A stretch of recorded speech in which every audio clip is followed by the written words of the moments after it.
今日は2025年の9月14日の日曜日です。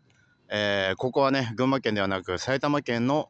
東松山にありますピオニコート東松山でございます。ここもね、この店、よく来るんですけど、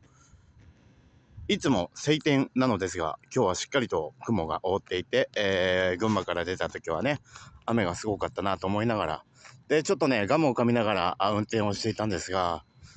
歯磨きガムっていうのを思い出して、今もあるのかなっていうね、なんだかんだ歯磨きガムが好きだったなっていう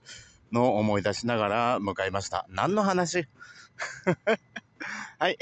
ということでね、皆様、天気は、今日はね、こんな感じですけど、様々な天気の中ですが、毎日元気に楽しくいきましょうということで、みんなに届けラクパワー。ではまた。